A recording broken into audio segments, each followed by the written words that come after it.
أعوذ بالله من الشيطان الرجيم. بسم الله الرحمن الرحيم. الحمد لله الذي لا تدركه الشواهد ولا تحويه المشاهد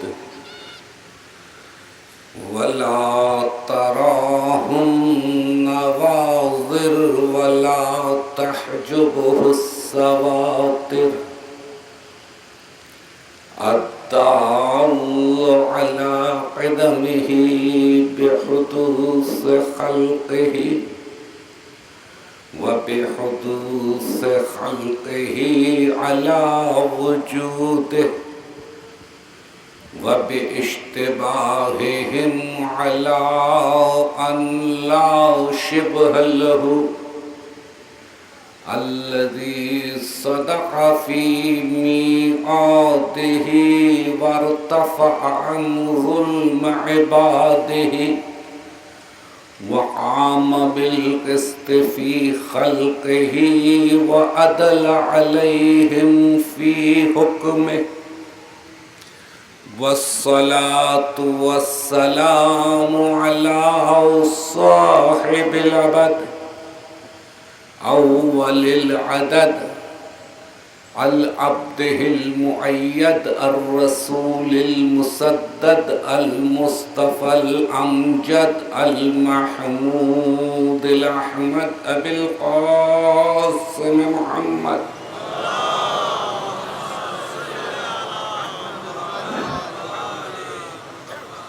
وأهل بيته الطيبين الطاهرين المعصومين الذين أذهب الله عنهم الرجس وطهرهم تطهيرا.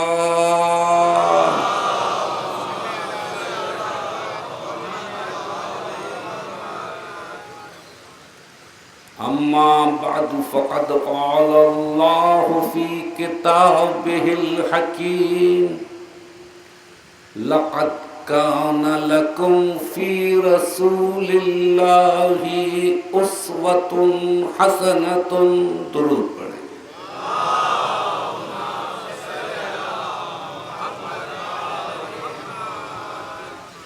عزیزان گرامی، اسوہ حسنہ اور امت مسلمہ کے عنوان پر ہماری گفتگو مرحلہ وار آگے بڑھ رہی ہے اور ہم پیغمبر کی سیرت کا جائزہ لے رہے ہیں مکی دور کی روشنی. آغاز تبلیغ مکے میں ہے، بعثت مکے میں ہوئی ہے، پہلی وحی مکے میں آئی. تو پیغمبر کا انداز تبلیغ کیا تھا اس کا پتہ مکی دور سے چلے گا. تاہم یہ عرض کروں کہ پیغمبر نے 40ویں سال ہی جا کر آغاز تبلیغ نہیں کیا ہے، بلکہ روز اول سے خاموش تبلیغ ہوتی رہی ہے. اپنے عمل سے، اپنے کردار سے، اپنی سیرت سے تبلیغ کرتے رہے، اپنا اسوہ حسنہ پیش کرتے رہے. آپ نے اپنا اسوہ حسنہ پہلی وحی کے بعد ہی پیش نہیں کیا، وحی سے قبل بھی، بچپنے میں بھی، طفلی کے ایام میں بھی آپ نے اپنی سیرت کے معجزے دکھائے، اور انہی سیرت کے معجزوں کو دیکھ کر پہچاننے والی نگاہیں پہچانتی چلی، پہچاننے والی نگاہیں پہچانتی چلی ہیں، کیونکہ آسمانی کتابوں میں بشارتیں موجود تھیں، الہامی کتابوں میں موجود تھا، آسمانی کتابیں بتلا رہی تھیں کہ آخری دور میں ایک نبی مبعوث ہوگا،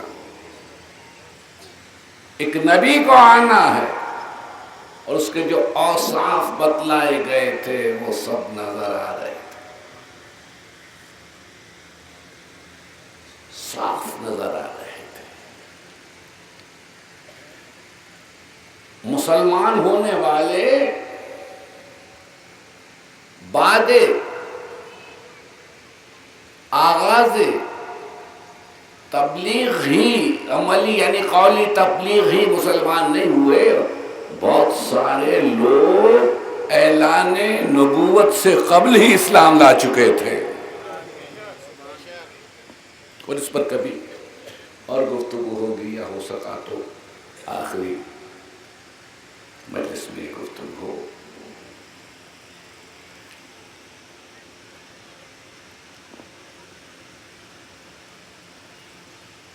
لیکن جو بات ہے وہ یہ کہ سیرت اور کردار جو پیش کرتے رہے، یہ متفق علیہ بات ہے نا، کہ کفار مکہ بیک زبان نبی کو صادق اور امین کہہ رہے تھے،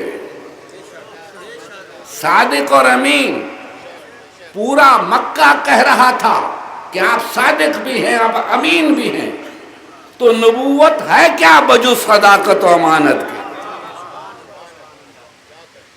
نبوت بھی صداقت و امانت کا دوسرا نام ہے، امامت بھی صداقت و امانت کا دوسرا نام ہے۔ یہ کردار کا معجزہ ہے۔ کفار قریش آپ کے خلق عظیم کو دیکھ رہے ہیں،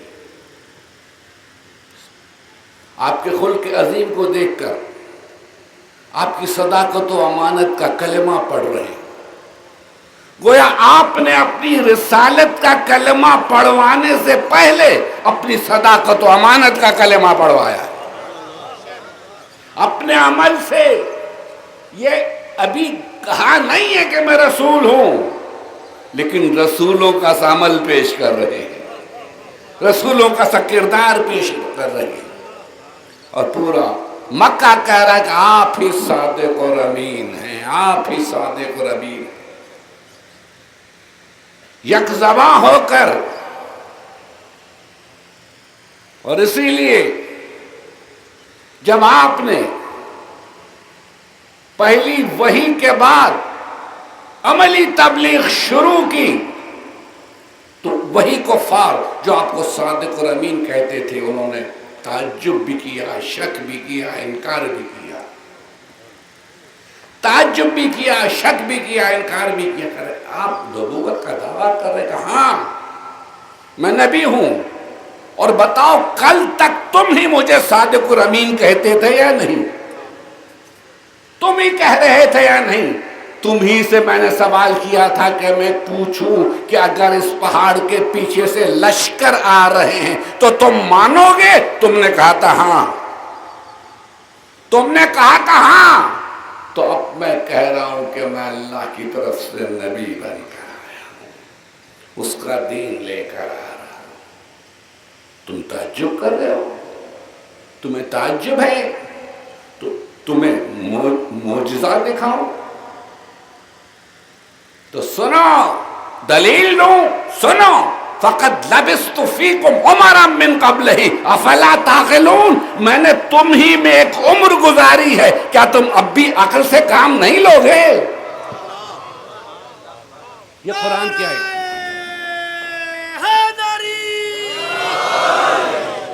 وَقَدْ لَبِثْتُ فِيكُمْ عُمَرًا مِّن قَبْلِهِ افلا تعقلون، میں نے تم میں ایک عمر گزاری ہے، ایک عمر.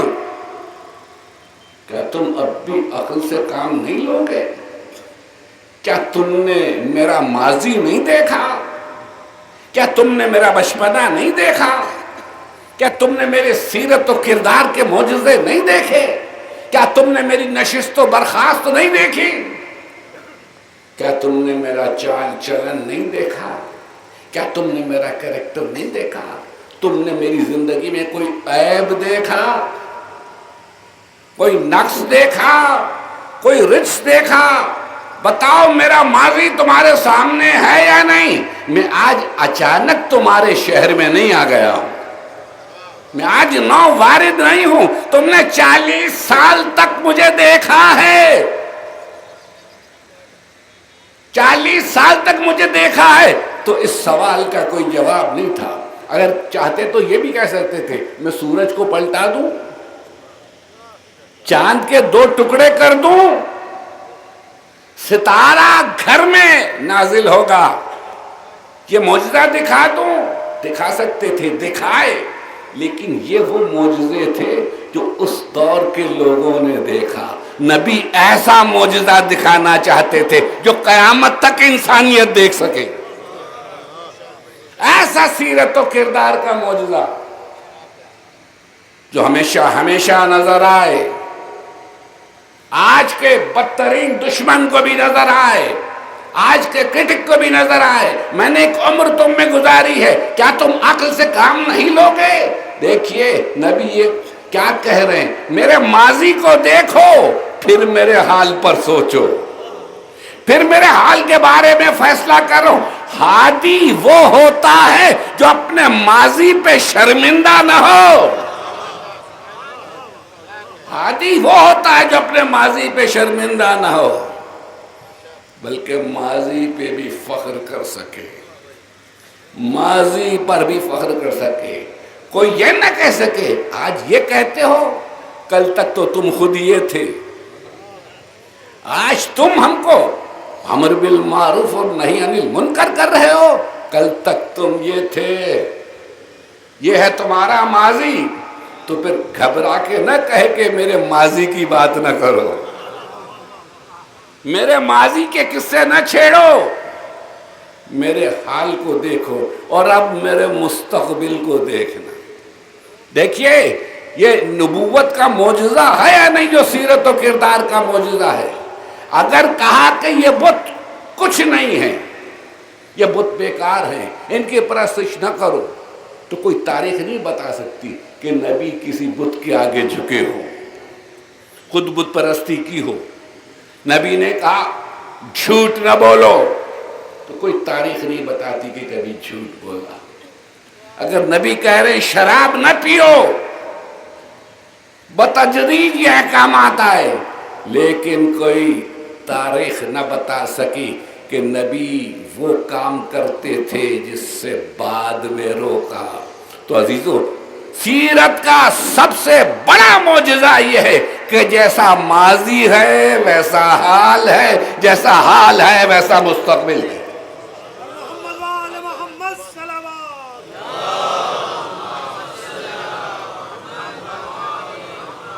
جیسا بچپنا ہے ویسی جوانی ہے، جیسی جوانی ہے ویسی ضعیفی ہے. یہ معجزہ جو وصل قول ہے، وصل قول، نبی کا قول کبھی بدلا نہیں ہے، نبی کے قول میں کبھی تبدیلی نہیں آئی ہے.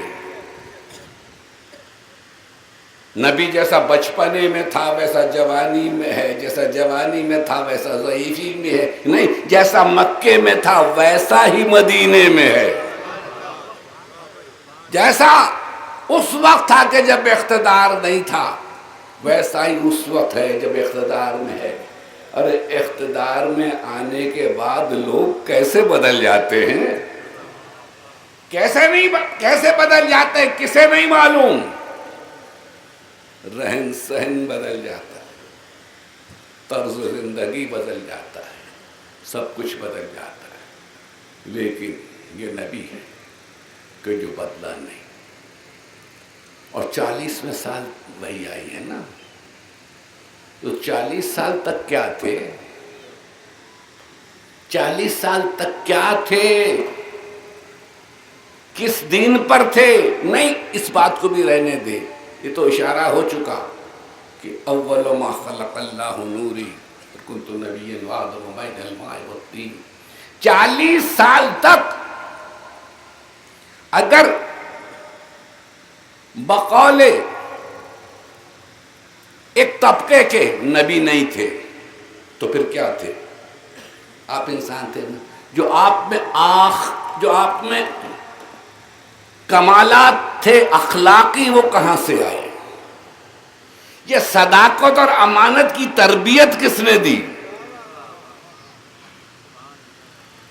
کسی مدرسے میں گئے تھے؟ مدرسے میں گئے تھے؟ شاید آج کل کے کٹ ملاؤں کے نزدیک یہ عیب ہی یہی تھا کہ کسی مدرسے میں نہیں گئے. گئے تھے کسی مدرسے میں؟ کہاں سے یہ اخلاقی جوہر آئے؟ صاحب خلق عظیم تھے یا نہیں؟ اگر تھے تو یہ تربیت کس نے کی؟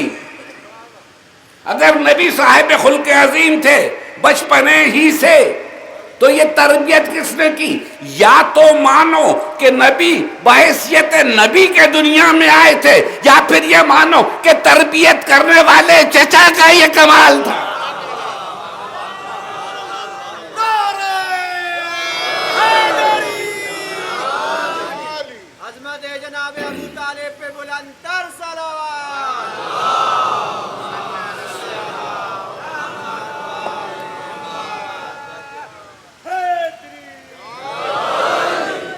پھر مانو کہ تربیت کرنے والی گود کا یہ کمال تھا.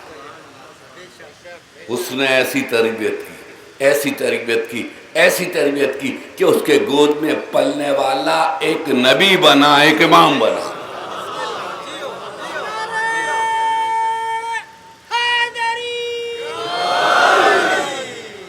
یہ تربیت ابو طالب کا کمال ہے. کسی اور کی تربیت پہ رہے کچھ اور استاد. عزیزان گرامی، یہ مکی زندگی ہے. اب آغاز تبلیغ ہو چکا ہے، لیکن کسی پر جبر نہیں کیا. بتائیے نبوت مکمل ہے یا نہیں؟ نبوت تو مکمل ہے نا. آغاز تبلیغ ہو چکا ہے، پہلی وحی آ چکی ہے. آغاز تبلیغ ہے. نبوت مکمل ہے یا نہیں؟ اسلام کے احکامات بتدریج آئے ہیں، نبوت بتدریج کامل نہیں ہوئی ہے. دین جا کے آخری مرحلے پر تکمیل کی منزل پر پہنچا ہے. نبوت کامل ہے، ہر اعتبار سے کامل ہے، اور آغاز تبلیغ ہے. اور تبلیغ ہو رہی ہے کس طرح سے؟ ادعو الی سبیل ربک بالحکمت والموعظۃ الحسنۃ وجادلھم باللتی ہی احسن. بلاؤ اپنے رب کے راستے کی طرف حکمت کے ساتھ، میٹھی میٹھی باتوں سے، حکمت کے ساتھ میٹھی میٹھی باتوں سے. وجادلھم باللتی ہی احسن، اور ان سے جدال کرو احسن طریقے سے. بزم میں رزم میں نہیں، بزم میں بلاؤ، گفتگو کرو، بحث کرو، اپنا دین پیش کرو. اور نبی دین پیش کر رہے ہیں. اور مکے والے جو کل تک دوست تھے اب دشمن بنتے جا رہے ہیں. کل تک نبی سب کی نگاہوں میں محبوب تھا، وہ نبی جو سب کی نگاہوں میں محبوب تھا اب اس کے دشمن بننا شروع ہوئے. ایک کے بعد ایک کر کے سب دشمن بنے، سب دشمن بنے، سب پیچھے ہٹے، سب پیچھے ہٹے. لیکن ایک تھا، ایک جو پشت پہ کھڑا رہا. کس لیے دشمن بنے؟ کس لیے پیچھے ہٹے؟ کس لیے؟ دشمنی کا سبب کیا ہے؟ کہ نبی کی کردار میں کوئی جھول دیکھا؟ نہیں. کس بات پہ دشمن ہوئے؟ محمد رسول اللہ پر. محمد رسول اللہ پر. تو جو کافر تھے وہ تھے جو محمد رسول اللہ کے دشمن ہوئے. دشمن کی پہچان جو محمد رسول اللہ کا دشمن ہو. تو اب جو حمایت کر رہا ہے، جو نصرت کر رہا ہے، وہ کس کی حمایت کر رہا ہے؟ کہ دشمن ہوئے محمد ابن عبداللہ کے نہیں، وہ محمد رسول اللہ کے. تو اب جو نصرت کر رہا ہے، جو شمع رسالت کے گرد پروانہ وار حفاظت کر رہا ہے، وہ رسالت کی حفاظت کر رہا ہے. وہ بھتیجے کی حفاظت نہیں کر رہا، وہ بھتیجے کی حفاظت نہیں کر رہا، وہ رسالت کی حفاظت کر رہا ہے. چچا تو ابو لہب بھی ہے، چچا تو ابو لہب بھی ہے. بتاؤ کیا ابو لہب اور ابو طالب ایک ہی کیمپ میں ہے؟ ابو لہب کیوں مخالفت کر رہا ہے؟ کیوں دشمنی پر اترا ہے؟ دیکھیے عجیب بات، عجیب بات. کہتے ابو طالب نے کلمہ نہیں پڑھا، کلمہ نہیں پڑھا. تم گئے تھے دیکھنے؟ تمہارے آباء و اجداد میں سے کوئی گیا تھا دیکھنے؟ کس نے دیکھا کہ کلمہ پڑھا یا نہیں پڑھا؟ ارے جس کا ہر عمل پکار کر کہہ رہا ہو محمد رسول اللہ. کلمہ صرف زبان سے جاری نہیں ہوتا، کلمہ صرف زبان پر سے جاری نہیں ہوتا. کلمہ پڑھنے والے بھی تو منافق تھے نا. یہ سورہ منافقون کس کے لیے آیا ہے؟ کفار کے لیے نہیں آیا ہے. وہ بھی تو کلمہ پڑھ رہے تھے بظاہر. تو عمل بتاتا ہے، عمل، کہ کون کس درجے کا مومن ہے اور کون کس درجے کا کافر ہے. یہ ہے ابو طالب. لیکن عزیزان گرامی، اس وقت میری گفتگو کچھ اور. پورا مکہ دشمن ہے. اگر اسلام جبر سے پھیلا ہوتا، طاقت سے پھیلا ہوتا، تو مکی زندگی میں رسول تلوار اٹھا لیتے، مکی زندگی میں بھی تلوار اٹھا لیتے. دین وہی ہے، مکے میں بھی وہی ہے، مدینے میں بھی وہی ہے. دین بدلا نہیں ہے، دین بدلا نہیں ہے. بلکہ ایک بات کہوں، مکی دور میں جو قرآن کی صورتیں آئی ہیں اور آیتیں آئی ہیں وہ زیادہ جلالی ہیں، وہ زیادہ جلالی ہیں. ابھی بات ہو رہی تھی ابو لہب اور ابو طالب کی. دونوں چچا ہیں، دونوں کا عمل کتنا مختلف ہے. ایک کو عداوت ہے، ایک جانثار ہے. کس بات پر؟ یہاں عداوت کا سبب کیا ہے؟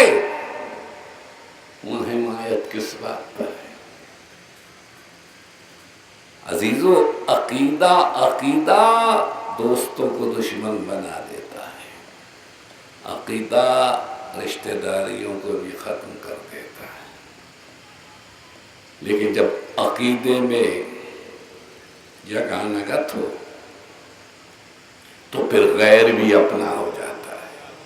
جب عقیدہ مل جائے تو سلمان منا اہل البیت،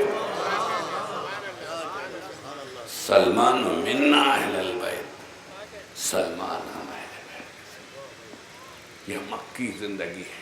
نبی تلوار نہیں اٹھاتا. ستائے جا رہے ہیں، اصحاب ستائے جا رہے ہیں، اصحاب کو قتل کیا جا رہا ہے. جو کہتے کہ اسلام تلوار سے پھیلا ہے، جو جبر کا اتہام لگاتے ہیں، جو سمجھتے کہ اسلام میں تلوار ہی تلوار ہے، تو اگر تلوار ہے تو اس کی ہے جس کو وحی نے لا فتح کہا ہے.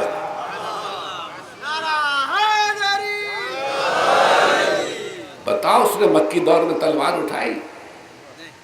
مکی دور میں تلوار اٹھائی ہے مسلمانوں نے؟ اکثریت خوف زدہ ہے، مخالف بھی ہے، خوف زدہ بھی ہے، مخالف بھی ہے، ڈر بھی رہی ہے، تلوار نہیں اٹھی ہے۔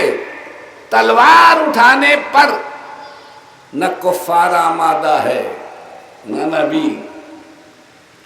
کفار بھی سہمے ہوئے لیکن مخالفت پہ تلے ہوئے ہیں، نبی کو بھی ستا رہے ہیں، اصحاب کو بھی۔ اور کتنا ستایا ہوگا، کتنا کہ خود نبی نے کہا جتنا میں ستایا گیا ہوں کوئی نبی نہیں ستایا گیا، اور چاہتے ہیں کہ روکیں۔ تو اب راستہ کیا ہے، وسیلہ کیا ہے؟ ابو طالب کے پاس آتے ہیں کہ ابو طالب روکو روکو۔ کسے روکوں؟ بھتیجے کو روکو۔ کس بات سے روکوں؟ وہ ہمارے بتوں کو برا بھلا کہتا ہے، یہ نہیں کہتا کہ تمہارے بھی بتوں کو برا بھلا کہتا ہے، یہ نہیں کہا جاتا، برا بھلا کہتا ہے۔ کیا کہتا ہے آخر؟ بھی برا بھلا کہتا ہے، کیا کہتا ہے؟ کہو تو صحیح کیا کہتا ہے، اور جو کچھ کہتا ہے اس میں کیا غلط ہے؟ کہو تو صحیح، بس برا کہتا ہے، برا نہ کہو، برا نہ، بھئی کیا کہتا ہے؟ کہ یہ بت نہ دیکھ سکتے ہیں نہ سن سکتے ہیں، نہ نفع ہے ان کو پوجنے میں نہ نقصان ہے ان کو پکارنے میں۔ تو کیا غلط کہتا ہے؟ کیا سوال کیا؟ کیا غلط کہتا ہے؟ کہ ابو طالب ہم غلط اور صحیح کی بات نہیں کر رہے، وہ ہمارے بتوں کو برا کہتا ہے، اسے روکو۔ کیا غلط کہتا ہے؟ کام کب کہتے غلط کہتا ہے؟ مگر جو کچھ کہتا ہے وہ ہمیں ناگوار ہے، یہ ناگواری آج بھی ہے۔ جو کچھ کہتا ہے غلط کہتا ہے۔ پھر ابو طالب نے سوال کیا، بتاؤ حق ہے یا نہیں جو کچھ کہتا ہے میرا بھتیجا؟ کہ ابو طالب اب ہم حق اور باطل کو نہیں دیکھتے، ہم تو حمیت عرب کو دیکھ رہے ہیں۔ دیکھیں یہ حمیت عرب آج تک ہے، حمیت دین نہیں، حمیت عرب۔ مایوس لوٹے، پھر آئے مشورہ کر کے، اور اب آ کے پیشکش کی، ابو طالب ہم یہ سمجھتے ہیں کہ شاید تمہارا بھتیجا اقتدار چاہتا ہے، حکومت چاہتا ہے، بادشاہی چاہتا ہے، تو ہم دینے کو تیار ہیں، ہم اسے سربراہ مان لیتے ہیں۔ آپ نے دیکھا اس وقت بھی کفار کلمہ پڑھنے سے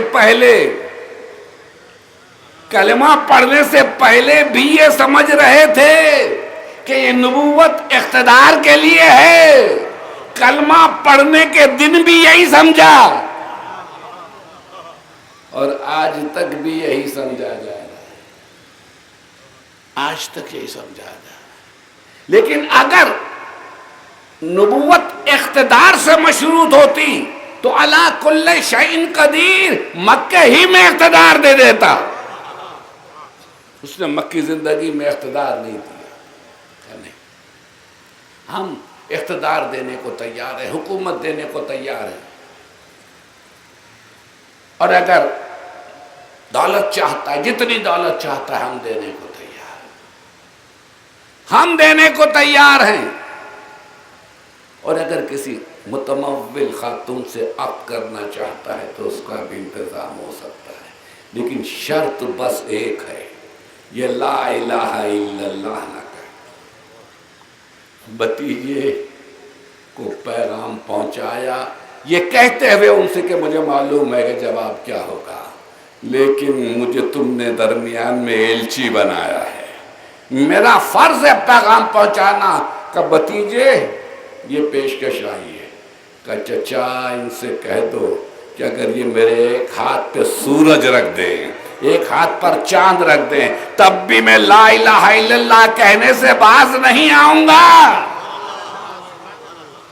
آپ نے دیکھا اقتدار مل رہا ہے، کر لیتے قبول، بعد میں اپنا دین پیش کر دیتے، پھر اقتدار لینے کے بعد، لیکن پھر صداقت میں فرق آ جاتا، صداقت میں فرق آ جاتا، کہ نہیں، پھر پلٹے واپس، اقتدار کی پیشکش بھی ٹھکرا دی، پھر آئے اور آ رہے ہیں ابو طالب کے پاس، وسیلہ وہی ہے کہ ابو طالب اب ہم ایک ایسی تجویز لے کر آئے ہیں جسے آپ بھی مانیں گے اور آپ کا بھتیجا بھی یقیناً مان جائے گا۔ ہم اتحاد چاہتے ہیں، اتحاد، اتحاد، بڑے نعرے لگتے ہیں نا، ہم وحدت چاہتے ہیں۔ کیا فارمولا ہے وحدت کا؟ بس بڑا آسان ہے، نہ آپ کو کوئی نقصان نہ ہمیں کوئی نقصان۔ ایسا کریں، سال میں کچھ دنوں ہم آپ کے خدا کو مان لیتے ہیں، کچھ دنوں آپ ہمارے بتوں کو مان لیں، کچھ دنوں آپ ہمارے دین پر، کچھ دنوں ہم آپ کے دین پر، یوں ہو جائے گی وحدت۔ اور دیکھیے محمد رسول اللہ کی شجاعت دیکھیے، جب یہ پیشکش آئی تو نبی تو بغیر وحی کے کلام نہیں کرتا، فوراً وحی آئے، حبیب ان سے کہہ دو قل یا ایھا الکافرون، ان سے کہہ دو اے کافرو۔ ارے کافر کو منہ پہ کافر کہنا جبکہ کافروں کی اکثریت ہو آسان ہے۔ قل یا ایھا الکافرون لا اعبد ما تعبدون، میں اس کی عبادت نہیں کرتا جس کی تم عبادت کرتے ہو۔ سورہ قل یا ایھا الکافرون لا اعبد ما تعبدون ولا انتم عابدون ما اعبد، نہ تم اس کی عبادت کرتے ہو جس کی میں عبادت کرتا ہوں، ولا انا عابد ما عبدتم، اور نہ میں اس کی عبادت کر سکوں گا جس کی تم عبادت کرتے ہو، ولا انتم عابدون ما اعبد، نہ تم اس کی عبادت کر سکو گے جس کی میں عبادت کرتا ہوں۔ جاؤ لکم دینکم ولی دین، تم اپنے دین پر، ہم اپنے دین پر۔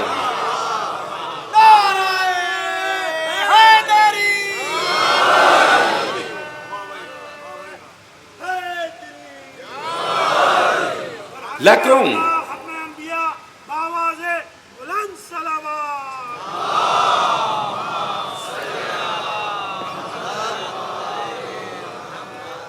تم اپنے دین پر، ہم اپنے دین پر۔ اتحاد کا بہترین فارمولا یہی ہے، بہترین فارمولا یہی ہے کہ ہر ایک اپنے دین پر رہے، ہر ایک اپنے عقیدے پر رہے، ہر ایک اپنے مسلک پر رہے۔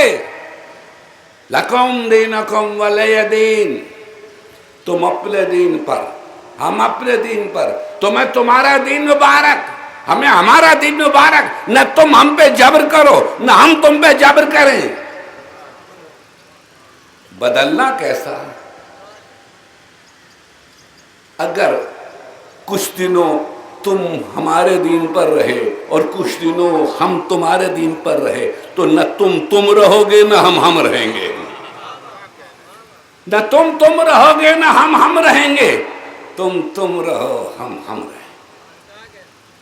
بہترین فارمولا یہی ہے، لا اکراہ فی الدین، دین میں کوئی چل نہیں۔ دیکھیے معمولی سی لچک نہیں ہے پیغمبر، مکی زندگی ہے، مکی یہ مدنی زندگی نہیں ہے، لشکر نہیں ہے، عسکر نہیں ہے، اور ستائے جا رہے ہیں، پیدر پہ ساتھی قتل ہو رہے، جبھی پیش کر نہیں آ رہے، تلوار نہیں اٹھا رہے، تلوار نہیں اٹھا رہے، اس لیے کہ لشکر کشی کفار نے نہیں کی، سفارائی کفار نے نہیں کی، ٹارگیٹڈ کلنگ کر رہے ہیں، قتل کرتے بھاگ جاتے، قتل کرتے چھپ جاتے، لشکر کشی نہیں کی ہے۔ کیوں نہیں کر رہے؟ کس کا ڈر ہے؟ کس کا خوف ہے؟ کوئی ہے نا اس کا ڈر ہے جو حفاظت کرے۔ عزیزو، عجیب مرحلہ، عجیب مرحلہ، مشروط پیشکش حکومت کی اور قبول نہیں کی، آئیے ایک اور منزل پہ لے جاؤں گا، اور بڑی عجیب منزل ہے۔ دوسری خلافت کے بعد خلیفہ نے دنیا سے جاتے ہوئے خلافت کے لیے 6 افراد پر مشتمل ایک کمیٹی بنا دی، 6 افراد، کہ وہ خلافت کے مرحلے کو طے کریں 3 دن کے اندر اندر، اور اس میں میرا مولا بھی ہے نامزد ہے، اور 5 اور بزرگ صحابہ۔ 3 دن کے اندر اس کمیٹی کو فیصلہ کرنا تھا۔ دیکھیے اب جمہوریت سمٹ کے 6 افراد میں آ گئی ہے کہ 6 افراد فیصلہ کریں گے۔ 3 دن کے اندر اور 6 افراد کو ایک حجرے میں بند کیا جائے، قفل لگایا جائے، فیصلہ کر کے اٹھے، اور اگر 5 کی رائے ایک ہو، ایک کی رائے ایک طرف ہو تو اس ایک کی گردن اڑا دی جائے، 2 کی رائے ایک طرف ہو، 4 کی رائے ایک طرف ہو تو 2 کی گردنیں اڑا دی جائیں، اگر دونوں طرف 3 ہوں تو ویٹو پاور عبداللہ ابن عوف کو حاصل ہے، جو وہ فیصلہ کرے وہ خلیفہ۔ علی کا بھی نام ہے، علی گھر سے جانے لگے، ابن عباس نے روکا، مولا نہ جائیے نہ جائیے، پوچھا کیا بات ہے؟ کہا حق نہیں ملے گا، نہیں ملے گا، شرائط اتنی کڑی ہیں، کہا نہ ملے، مجھے جانا ہے، کہا مولا نہیں ملے گا، مقصد حاصل نہیں ہوگا، کہ تمہیں پتہ نہیں کون سا مقصد حاصل ہوگا۔ گئے، آئے اجلاس ہوا، اور اس شورا میں علی نے خطبہ دیا ہے، اپنے سارے فضائل گنوائے ہیں، ساری احادیث گنوائی ہیں، بتلائی ہیں، اور عبد الرحمن ابن عوف کہتے ہیں آپ بجا فرما رہے، کہ بتاؤ میرے لیے رسول نے یہ کہا تھا یا نہیں، بتاؤ میرے لیے کہا تھا یا نہیں، کہا تھا، اور آخر میں کہتے ہیں عبد الرحمن ابن عوف یا علی ہاتھ بڑھائیے، میں سب سے پہلے آپ کے ہاتھ پر بیعت کر رہا ہوں، مگر 3 شرائط ہوں گی، ایک پہلی شرط کتاب خدا پر عمل کرنا ہوگا، دوسری شرط سنت رسول پر، اور تیسری شرط 2 سابق خلفاء کی سیرت پر عمل کرنا ہوگا، سیرت شیخین پر عمل کرنا ہوگا۔ ایک مرتبہ میرے مولا نے عبد الرحمن ابن عوف کی طرف دیکھا، کیا یہ تیسری شرط بھی لازم ہے؟ بہت غور سے سنیے، دیکھیے یہ متفقہ چیپٹر ہے تاریخ اسلام کا، مستشرقین نے بھی لکھا، تمام تاریخ نویسوں نے اس واقعے کو لکھا، کیا تیسری شرط بھی لازم ہے؟ کہاں لازم ہے، کہ بتاؤ اس کی ضرورت کیا ہے کہ تیسری شرط پہلی 2 شرائط میں نہیں آ گئی؟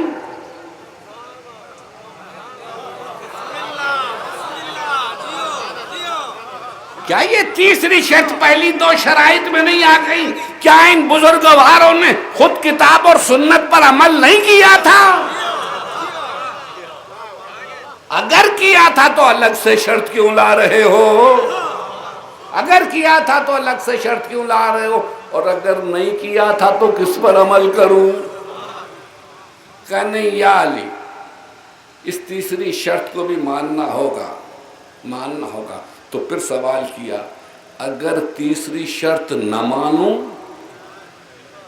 دیکھیے یہ بڑا اہم سوال ہے، اور اسے یاد رکھیں جاؤ، اگر نہ مانوں تو کہا پھر خلافت نہیں ملے گی، کہا نہ ملے، واپس آ گئے، پوچھا کیوں؟ بتاؤ، اگر تیسری شرط نہ مانوں تو کہا خلافت نہیں ملے گی، یہ نہیں کہا کہ کافر ہو جائیں گے، یہ نہیں کہا کہ آپ کافر ہو جائیں گے. عزیزوں کیوں گئے تھے؟ یہ کافر کافر کہنے والوں کو قیامت تک جواب دینے گئے تھے.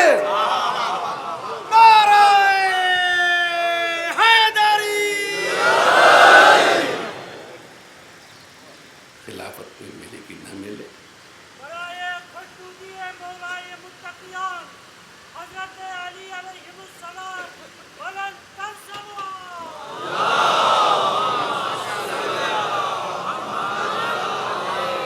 واپس آ گئے. ابن عباس نے کہا مولا نہیں کہتا تھا نہ جائیے، نہیں ملے گا حق، نہ ملا نا؟ کہا نہیں ملا، لیکن تمہیں نہیں معلوم کہ میں کیا منوا کے آیا. ارے اگر میں نہ جاتا تو تاریخ یہ لکھ دیتی کہ علی اپنے آپ کو اہل ہی نہیں سمجھتا تھا، اس لیے گیا. کیا مشکل تھا، وقتی طور پر مان لیتے. عزیزوں سنو، یہ انکار علی کا نتیجہ ہے. آج تک ہم نے سارے ممالک کے، مسلم ممالک کے آئین دیکھے اور یہاں بھی سربراہ کو حلف اٹھاتے ہوئے دیکھا ہے. کسی سربراہ نے قرآن اور سنت سے آگے بڑھ کر کوئی بات نہیں کی ہے. جو بھی حلف اٹھائے قرآن اور سنت، قرآن اور سنت، کہیں سیرت شیخین نہیں ہے. تو یہ علی کی انکار کردہ آخری شرط کبھی پھر کسی مسلم ملک کے آئین میں، حتیٰ کہ سعودی عربیہ میں داخل نہ ہو سکے.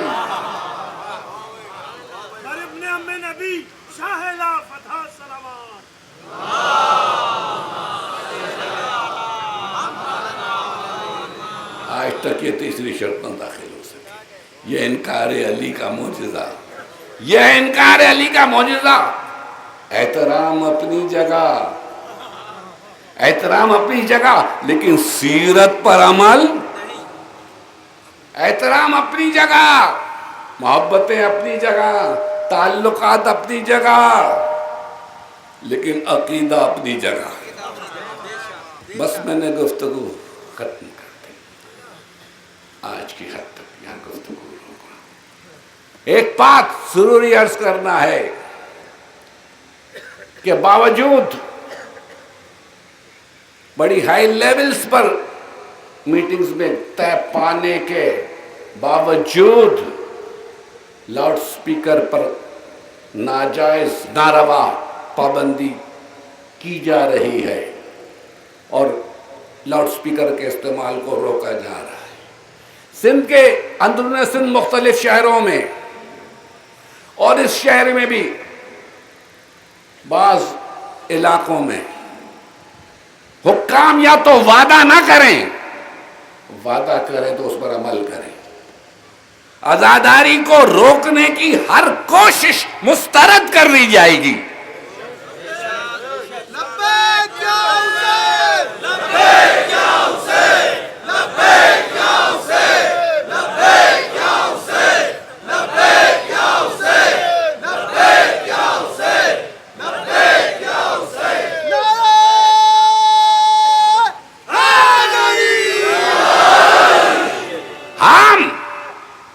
ملک کے وفادار شہری ہیں، وفادار شہری ہیں اور آزادی کا حق رکھتے ہیں اپنے عقیدے کے اظہار کی.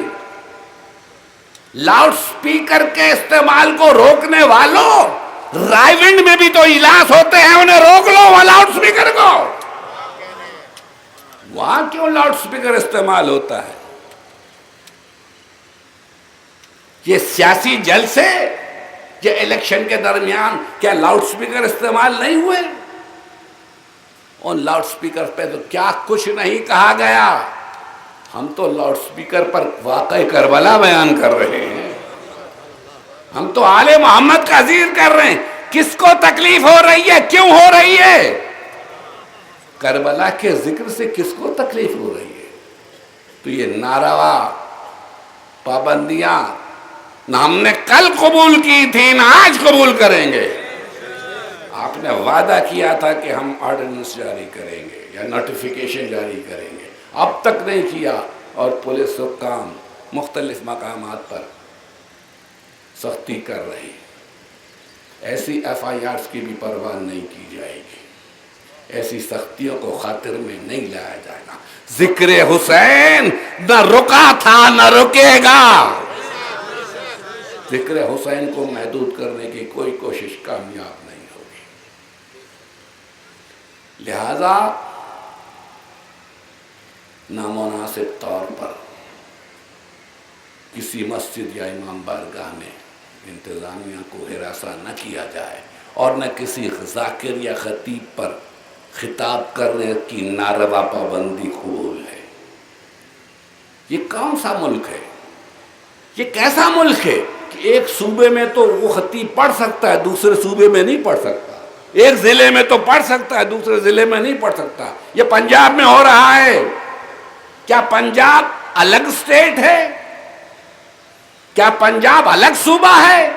اور پنجاب کے اندر بھی ایک ضلع میں جو خطیب پڑھ سکتا ہے وہ دوسرے ضلع میں نہیں پڑھ سکتا؟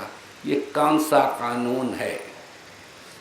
ہرگز ایسا کوئی قانون ہم قبول کرنے کو تیار نہیں ہے۔ حکومت ایسی نادانی نہ کرے اور مختلف ہتھ کنڈوں سے عزاداری کو محدود کرنے کی ایک طرف، ہاں یقیناً بڑے ہی حالات پیچیدہ ہیں، انتظامات کر رہے ہیں تو آپ کا فرض ہے، لیکن انتظامات کی آڑ میں ناروا پابندیاں نہ خطیبوں پر منظور ہیں نہ لاؤڈ سپیکر پر۔ لاؤڈ سپیکر کا کیا قصور ہے؟ اگر کوئی خطیب غلط گفتگو کرتا ہے تو اسے روکا جائے، وہ خطا کار ہے، وہ مجرم ہے قانون کا، لیکن FIR میں بھی تو درج ہو کہ کیا کہا ہے، کیا کہہ رہا ہے خطیب۔ کہہ تو میں بھی رہا ہوں اس وقت، لیکن اپنے ہر جملے کو سوچ سمجھ کے کہہ رہا ہوں۔ قصور خطیب کا نہیں ہوتا، قصور مائک کا نہیں ہوتا، مائکروفون کا نہیں ہوتا، قصوروار خطیب ہے۔ ہماری مجلسوں میں کافر نہیں کیا جاتا، ہم کسی کو کافر نہیں کہتے، اگرچہ جواب بھی دے سکتے ہیں، لیکن ہم رواداری کے قائل۔ بس میں نے گفتگو کی، میں آ گیا اب مصائب کی منزل پر۔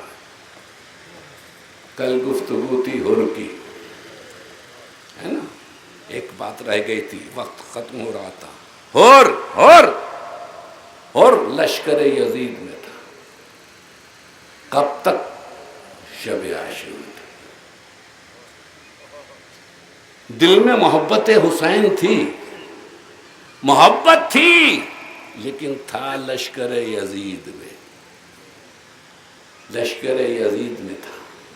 لیکن جب اس نے دیکھا کیا فیصلہ کن وقت آ گیا ہے، تو پھر اس نے طے کیا اب ادھر نہیں اب ادھر۔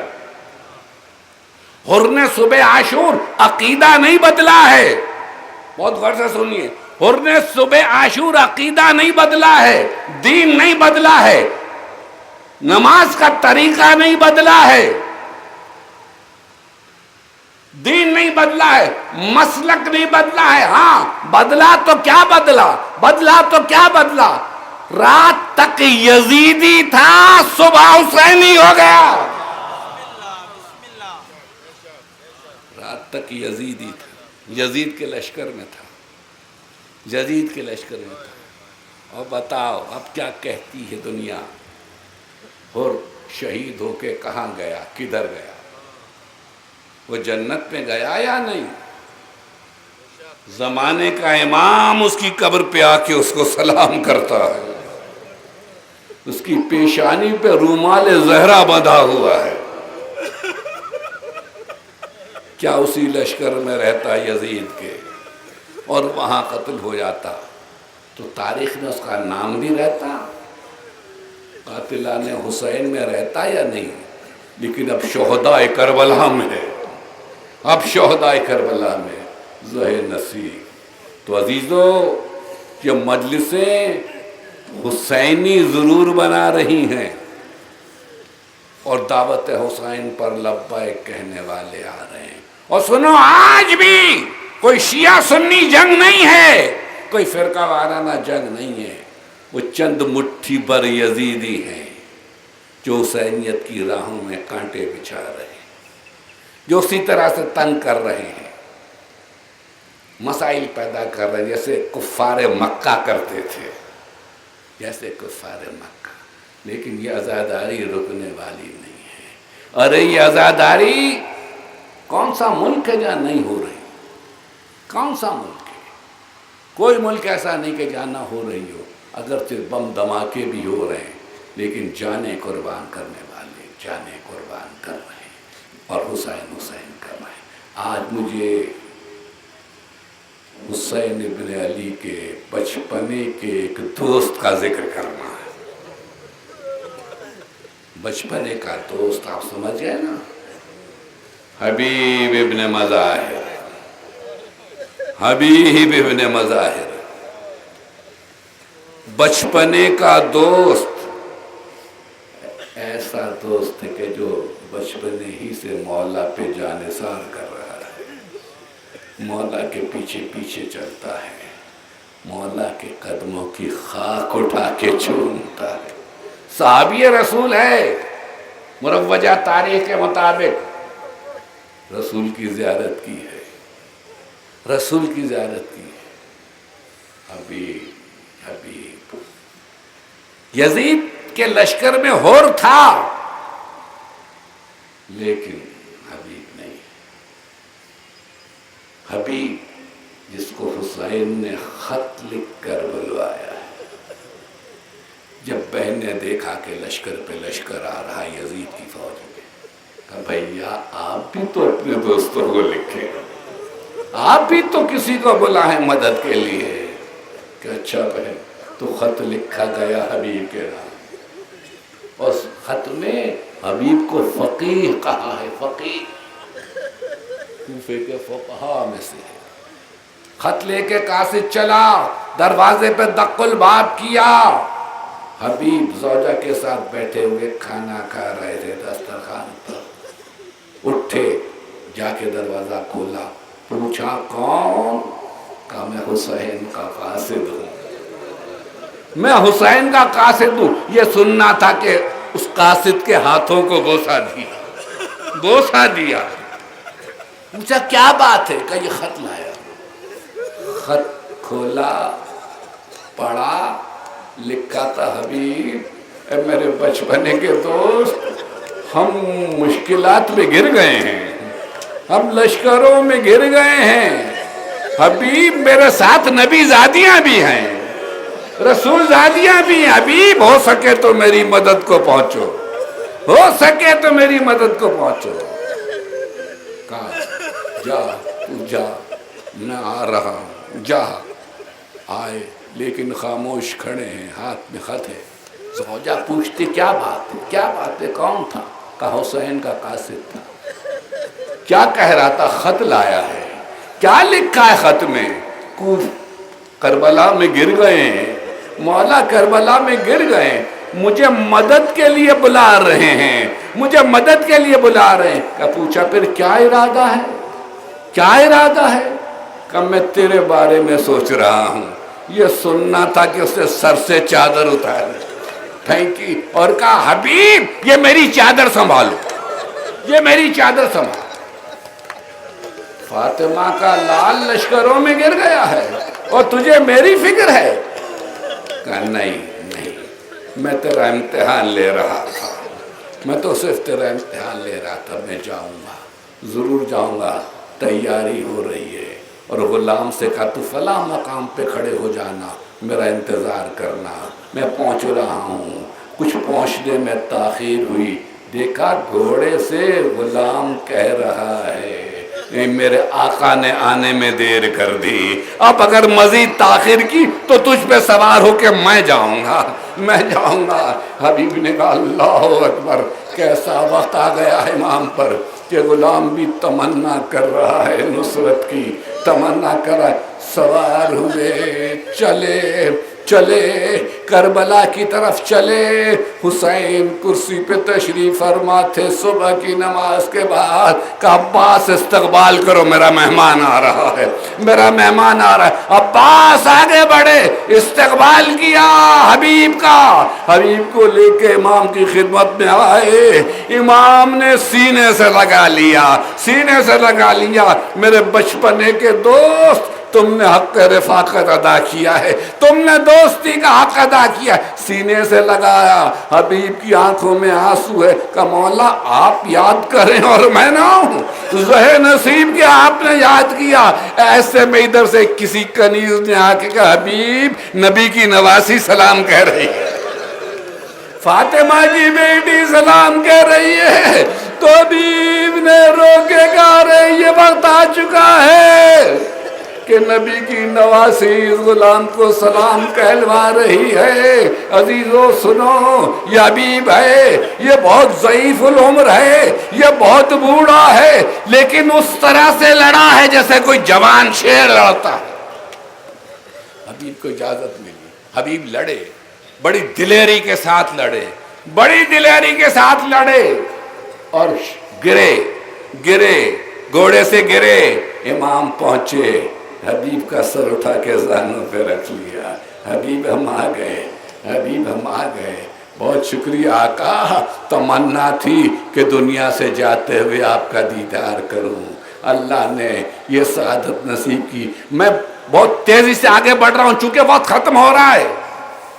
لشکر پورا شہید ہو گیا امام کا، شہداء کے سر کاٹے گئے، بیویاں اسیر کی گئیں، بے کجاوہ اونٹوں پہ بٹھلائی گئی، اور آگے شہداء کے سر، پیچھے بے کجاوہ اونٹوں پہ سیدانیاں، ہاتھوں میں رسیاں بندھی ہوئی ہیں، سروں پہ چادریں نہیں ہیں۔ یہ قافلہ بازاروں سے گزر رہا ہے، کوفے والے تماشا دیکھ رہے ہیں، تماشا دیکھ رہے ہیں۔ ایک مرتبہ حبیب کے بیٹے کی نظر حبیب کے سر پہ پڑی، حبیب کے سر پہ پڑی، تو اپنے دوستوں سے کہا دوستو دیکھ رہے ہو میرے باپ کا سر ہے، یہ میرے باپ کا سر ہے، میں یہ منظر نہیں دیکھ سکتا، میری مدد کرو گے، میری مدد کرو گے؟ دوستوں نے حامی بڑھی، حبیب کا بیٹا آگے بڑھا، حملہ کیا، باپ کا سر چھینا اور لے کر چلا، یہ کہتے ہوئے جس کا بیٹا زندہ ہو، جس کا بیٹا زندہ ہو، اس کے باپ کا سر کوئی نیزے پہ بلند نہیں کر سکتا۔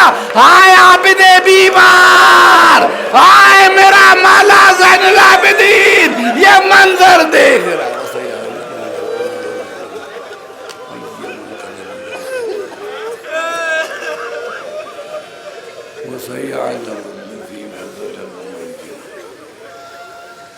پروردگار اس توسل کو قبول فرما، ہمیں کوئی اور غم نہ دے بجز اس غم کے، ہمیں صراط مستقیم پر قائم رکھ۔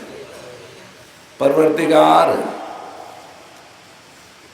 فرقہ واریت کا خاتمہ کر دے، اس ملک میں جو فتنہ و فساد بپا ہے اس کا خاتمہ کر دے، دنیا میں جو قتل و غارت گری ہو رہی اس کا خاتمہ کر دے، مسلمانوں کو آپس میں متحد کر دے، مقامات مقدسہ کی حفاظت فرما، پرچم اسلام کو سر بلند رکھ، زمانے کے امام کا جلد از جلد ظہور فرما، اور ہم سب کو اس کے انصار و اعوان میں شریک